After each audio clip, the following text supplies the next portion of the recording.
What if you could look into something? Um, Not a mirror that shows you now, but something that reveals possibility. Maybe the shape of the future. Or maybe even more unsettling, the unvarnished truth about yourself or the world. It's a really powerful idea, isn't it? And maybe terrifying, frankly. Absolutely. It taps into that very human desire for foresight, to understand what's coming, good or bad. But it also brings that risk, right, of seeing things you really wish you hadn't or maybe shouldn't have. Exactly. The danger of confronting harsh realities or potential outcomes you'd rather avoid. And that powerful, kind of unnerving idea is really at the heart of what we're diving into today. We're stepping back into Middle-earth. Yep. Specifically to a moment that might seem quiet, almost peaceful on the surface, but it holds just incredible weight. We're looking at one single chapter from Tolkien's The Fellowship of the Ring. It's chapter 19, The Mirror of Galadriel. It's definitely a pause. The pace just kind of slows right down after everything that's just happened. Yeah, a deliberate moment. Very deliberate. It's for introspection, for revelation. And as we've seen in the material we looked at, it's arguably one of the most significant chapters for getting a handle on the deeper themes. Especially power, right, and temptation. Oh, absolutely. The nature of power and that incredibly difficult path of, resisting temptation. Okay, so the context here is absolutely vital. Ah.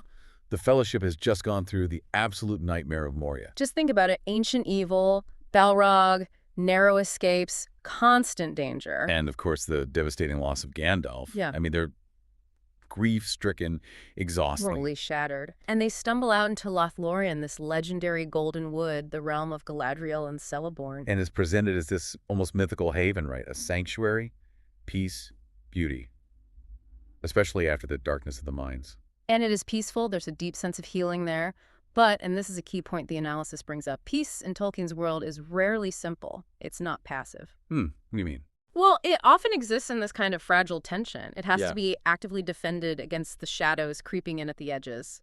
Okay, so even in this beautiful, seemingly safe place. There's an underlying uneasiness, a tension you can feel, especially for the hobbits and especially for Frodo carrying the ring. It's a piece that feels very aware of the danger outside. Right. It's not a forgetful piece. It's a vigilant one. Aware. Exactly. And into this complex atmosphere sanctuary, but layered with tension, Galadriel, the Lady of Lothlórien, calls Frodo and Sam aside. Just the two of them, not the whole Fellowship. Just the two hobbits. To this secluded garden, deep in the woods at night, very private, very focused. Okay, setting the scene. Oh. And there, in this quiet, almost sacred space, is the mirror. Right. And the material we've looked at is very specific about what this is. It's not a glass mirror like we think of one. It's not reflecting your face. No, what is it then? It's described as a shallow silver basin, probably ancient elven craft, and it's filled with water, just water from a nearby stream, apparently. A simple bowl of water, seemingly. Sounds underwhelming. You'd think so, but our source material clarifies immediately. This is no ordinary basin. It's a powerful, ancient, magical tool. Ah, okay. Used for what? Seeing the future. For vision, yes. Glimpses of prophecy, maybe. But crucially, the analysis adds it can also be used for potential misdirection. Misdirection. How so? What you see might not be a certainty. It might be just one possibility out of many. And how you interpret it, well, that's fraught with peril. It could lead you astray. So it's not just a window. It's more complicated. Much more complicated. It's not showing you the future, a single fixed path. It's more like a scrying tool. It can reveal possibilities, truths, maybe even deception. Influenced by the viewer? Maybe. Their fears. Exactly. Influenced by the viewer's own heart, their fears, their desires, and maybe even influenced by Galadriel herself or, the bigger forces at play in the world. Wow, okay. So the stillness, the garden, the night, it all emphasizes this is about looking inward, right? Not outward action. Precisely. It's setting the stage for something deeply personal and potentially deeply disturbing. And interestingly, the first one to actually look into the water, Yeah. it isn't Frodo, the ring bearer. No, it's Sam. Sam Gamgee. Which feels like such a deliberate choice. Oh, absolutely. Sam is, he's the Shire. He's grounding, simple goodness, loyalty, love for home.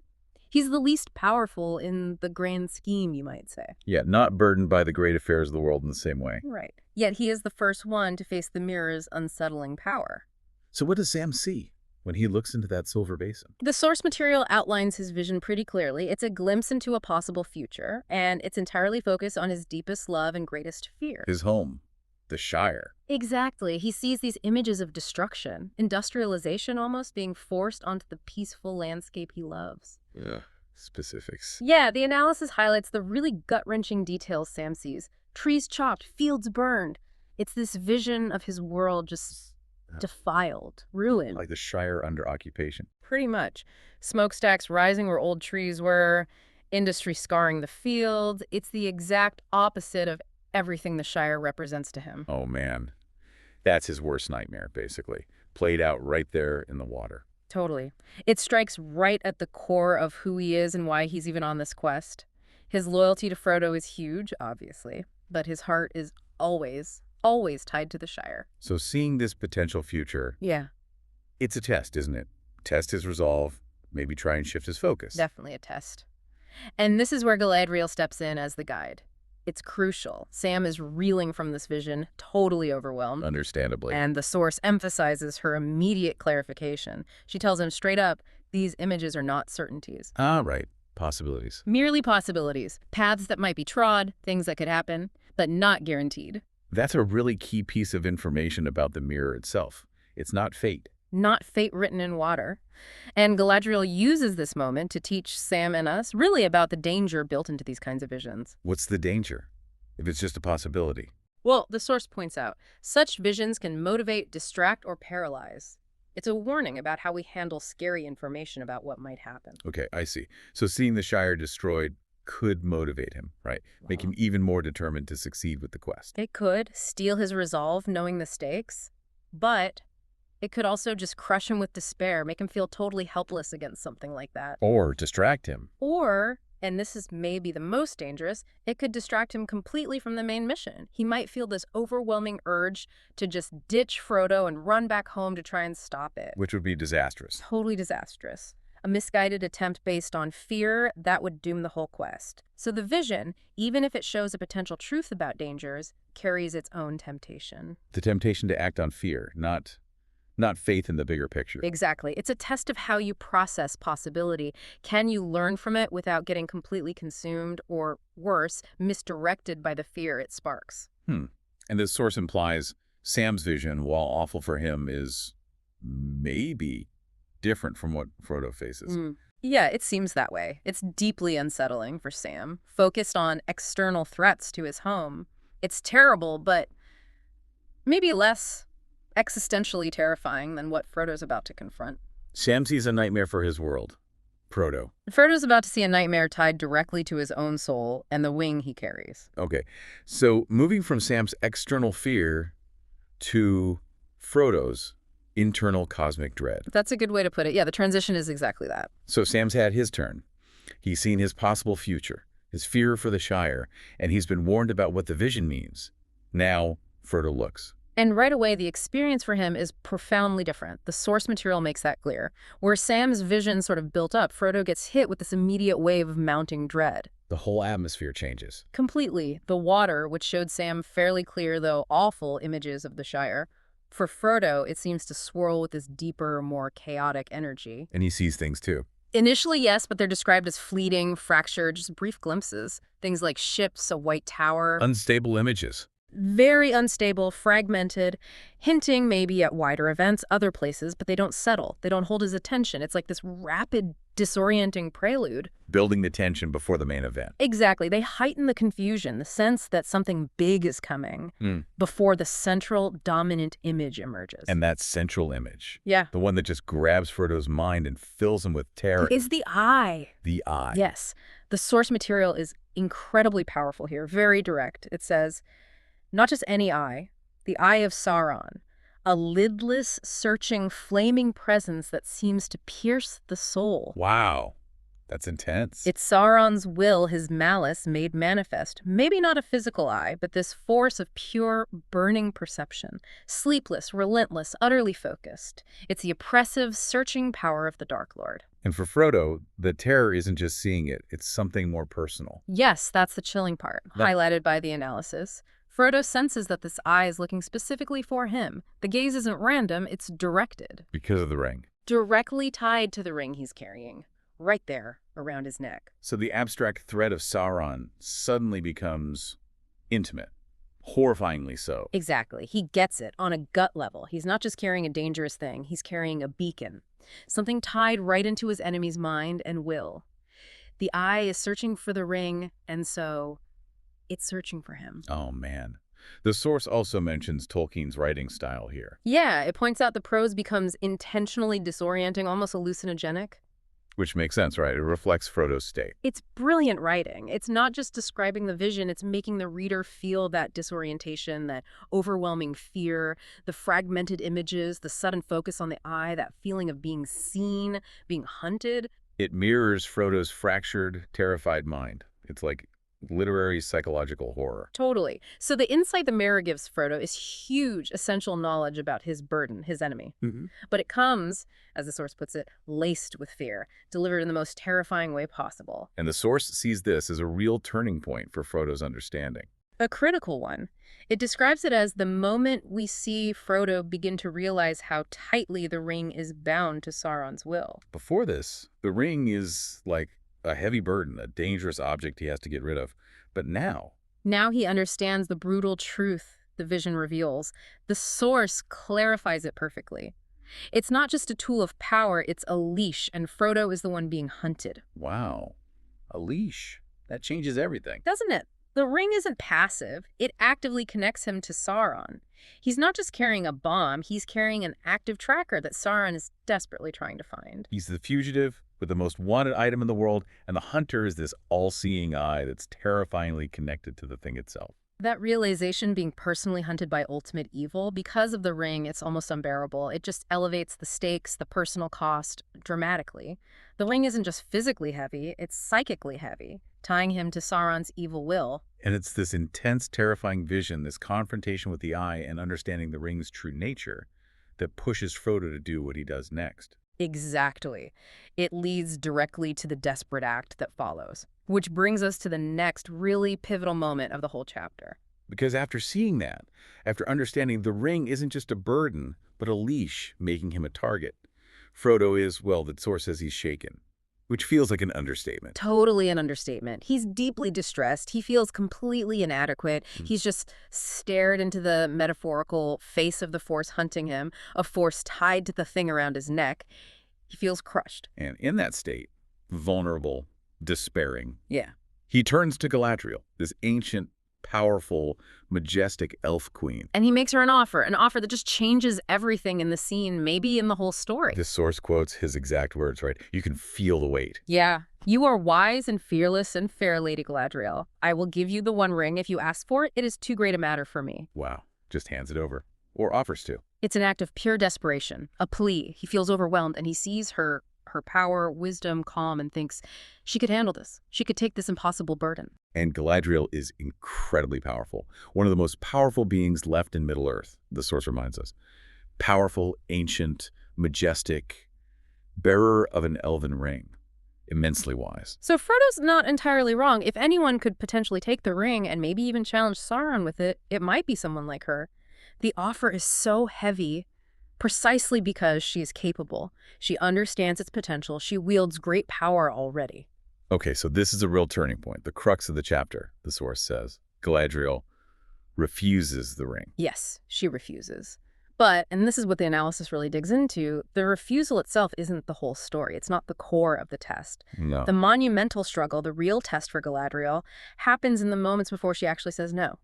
In that silence after Frodo makes the offer. Exactly, where she allows herself, maybe the mirror helps, maybe it's just the ring's presence and the offer. Yeah. She allows herself to imagine taking it, to really contemplate what that would mean for her. It's not just theoretical then. She confronts the reality of that choice. Absolutely. It feels like she confronts the reality of that choice and its consequences right there within her own spirit.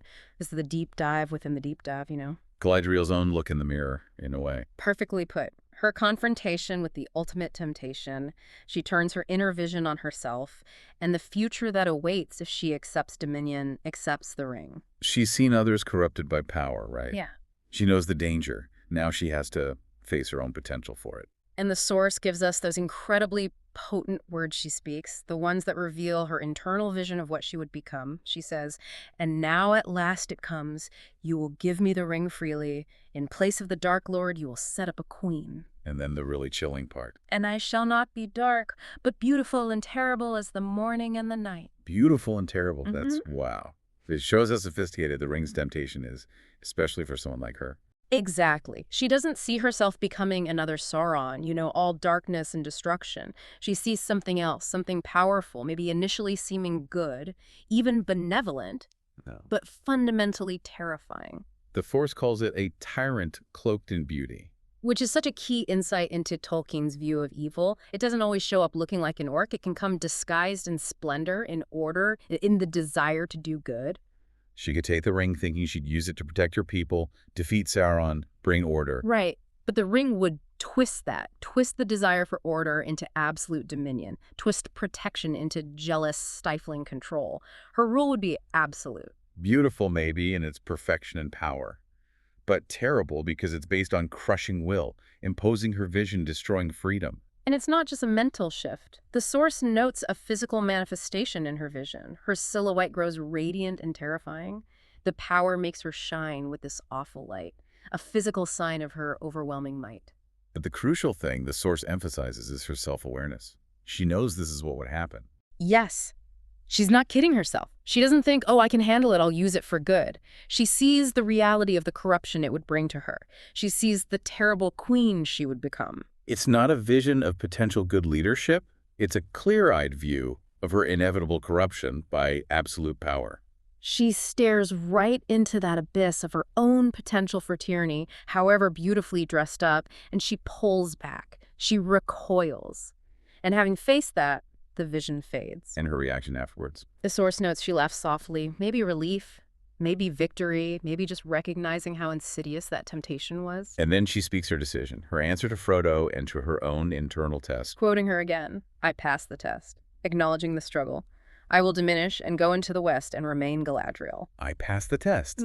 That's huge. And then, I will diminish and remain Galadriel. Choosing fading over power. Consciously choosing it, accepting a decline in her power, her influence in Middle-earth, accepting the elves' path west, instead of seizing ultimate power and becoming that corrupted queen. To remain Galadriel means accepting her true self, her limits, her destiny, rather than becoming distorted by the ring. It is the ultimate refusal of domination. And that refusal, that choice of diminishment over dominion.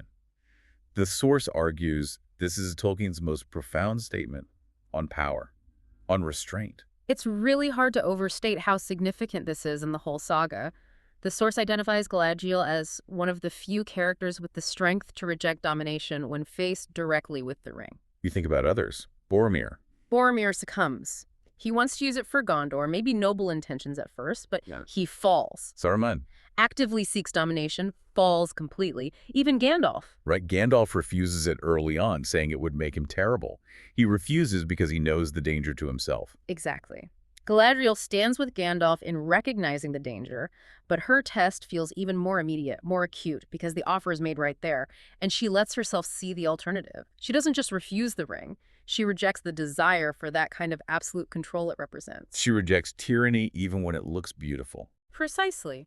And the choice she makes is so counterintuitive, isn't it? In most stories, the hero grabs the power. She chooses to diminish. Accepts that her time, the elves' time in Middle-earth, is ending. Accepts fading power, instead of grabbing for control. And that leads to the source's core conclusion here. The greatest strength isn't in wielding power, but in walking away from it. That really flips things, doesn't it? We usually think strength is about control, command, exerting your will. But Tolkien, through Galadriel, says true strength is self-mastery, humility, the courage to refuse that path even when power is offered freely. The strength to yield, not conquer. To let go, not control. To diminish, not dominate. This quiet, internal victory in a garden, it's as significant, maybe more so than any big battle against orcs, because it tackles the root of the evil they're fighting, that desire for absolute power. It shows the war isn't just physical, it's moral, psychological, fought inside people. Galadriel passing the test proves resistance is possible. Even if it's incredibly hard. And it's telling, isn't it, that this incredibly deep moment happens in a chapter that, as the source notes, often gets trimmed or even cut in adaptations. It really is. Jackson's film does capture the essence of her test powerfully, thankfully. But other versions might just skip the mirror scene. Which tells you something about the chapter. It's not about action. No. Its essential role, as the analysis puts it, is that it turns the focus inward. A deliberate pause in the journey to explore the characters' inner landscapes, their fears, desires, their potential for good and for corruption. The source has this great line, "It's not about slaying monsters, it's about slaying the desire to become one." Ooh, that's good. That captures it perfectly. The internal conflict. The biggest enemy isn't always outside. It's the pull towards the very thing you're fighting. The desire for control. The seed of tyranny inside. And this connects to that broader insight from the analysis about Tolkien's view of evil. How it often comes not in the form of rage or chaos, but in the quiet lure of good intentions twisted by power. Which is exactly Galadriel's vision of being beautiful and terrible. Yeah. She could justify taking the ring with noble goals, protect her realm, end Sauron, bring order. But the ring's power is inherently corrupting. It takes those good intentions and warps them into a thirst for absolute, unquestioning control. Her rule, however good it looked on the surface, would be based on the same principle as Sauron's: total control. So the chapter hammers home that message. Galadriel's rejection proves true strength isn't wielding power, but the incredibly hard act of walking away from it. It's a deeply moral statement right there in the middle of this epic fantasy. A challenge to how we usually think about strength and heroism. Sometimes the most heroic thing is self-denial, accepting limits. And all this philosophy, psychology, depth, packed into this seemingly simple scene. 2 hobbits, an elf, a bowl of water in a garden. Amazing, isn't it? Okay, now, someone listening might be thinking, right, fascinating literary analysis, but why should I care? I'm not an elf queen. I don't have a magic mirror. And that's totally fair. But this is where great stories like this chapter really connect. The setting is fantasy, sure, but the experiences, the choices, they're universal. They resonate with our own lives, maybe now more than ever. Yeah, absolutely. Let's try and unpack some of those universal themes the source material highlights and see how they connect to us, to you listening. Okay, first up, visions, foresight, information overload. The mirror shows possibilities, often scary ones. We don't have a magic basin, but think about the constant flood of information we get. Oh, yeah. News reports, climate change, politics, economy, social media showing curated lives, hypothetical disasters. It's endless visions of potential futures. How do you react to that? Do you get paralyzed by fear, overwhelmed, convinced the worst is inevitable? Or can you, like Sam was urged to, try to find insight without getting totally consumed or panicked by it? How do you sort truth from misdirection or just your own fearful spin on things? It takes real discipline. It really does. Then there's the huge theme of temptation. Okay, we're not offered the One Ring, hopefully. But we all face temptations involving power or control. Maybe smaller scale, but real.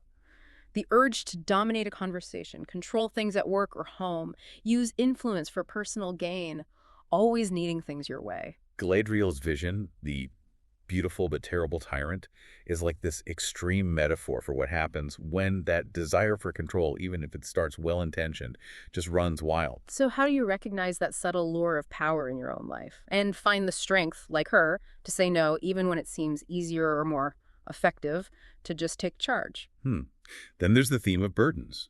Frodo seeing the eye just crystallizes how crushing his task is. We all carry burdens, right? Responsibilities, challenges, worries. How do you perceive your burdens? Do you feel hunted by them? Overwhelmed? Do you wish you could just hand them off like Frodo tried? Or can you find a way to carry them? Maybe find strength or support you didn't expect, even while they wear you down. And the source highlights Frodo's realization the cost isn't just external danger, orcs and stuff, but decay within. That speaks to how carrying heavy burdens, power, or responsibility can corrode you from the inside, change you. It's a reminder that facing burdens also means looking after yourself internally. Definitely. And that leads to the fundamental question about power. What is real power? Is it forcing your will, dominating, accumulating influence? Or is it what Galadriel chose? The strength for a harder, humbler path, relinquishing control, serving instead of dominating, choosing to diminish rather than grow terrible. Her choice offers this radical definition of strength. Maybe the most powerful thing you can do is let go. Choose the path with less obvious influence because it's the right one, the one that lets you remain yourself. It's a tough one. Finally, the chapter is just brilliant on internal conflict. Sam's fear, Frodo's dread, Galadriel's temptation. It's all intensely psychological. We all have those internal battles, don't we? Fear versus courage, desire versus principle, ambition versus limits. The mirror basically forces them to confront those inner conflicts, and reading it invites you to reflect on your own inner landscape. What potential futures scare you? What temptations of control do you face? What burdens feel too heavy? What are you grappling with inside? The source calls Galadriel's decision the hardest choice, to let go, to diminish. Think how hard it is for us to give up control, step back from influence, choose something less glamorous but maybe more necessary for our integrity or for others.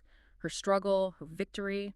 It's a powerful example of the strength that takes. So yeah, ultimately, this chapter, as the analysis concludes, really does show Tolkien at his most philosophical, most poetic, and most haunting. It goes way beyond fantasy to talk about enduring truths, human nature, evil, choice, restraint. It's packed, really packed. So to wrap up this deep dive then, we've walked through the unsettling piece of Lothlórien. We've peered into that enigmatic mirror. Witnessed Sam's very grounded fear for his home, the Shire. And Frodo's absolutely terrifying confrontation with the Eye and his dawning understanding of what the ring truly means, that leash. And most importantly, we've explored Galadriel's monumental test, her vision of temptation, and her profound choice to refuse ultimate power, to accept diminishment instead. Showing, as Tolkien intended, that true strength, maybe the greatest strength, lies not in seizing dominion, but in the courage and self-mastery required to walk away from it. These insights, drawn from the material we've discussed, they offer so much to think about. Visions, temptation, burdens, power, those internal battles we all fight. They really invite you, listening now, to consider. If you looked into that mirror, what possibility, what fear, or what potential maybe radiant, maybe terrible version of yourself might stare back? And maybe one final thought, building on Galadriel's victory and that idea that the visions were only possibilities, not set fates. Yeah. If even someone as powerful as Galadriel had to consciously choose against a terrifying potential future she saw for herself, what does that tell us about the agency we have, the power we have to shape our own potential futures? One difficult choice, one act of restraint, one internal victory at a time. Exactly. If the greatest strength really is walking away from power, how might you apply that radical idea to the smaller, everyday temptations of control and influence in your own life, guided perhaps by her example? Something to think about. Long after the water in that basin grows still again,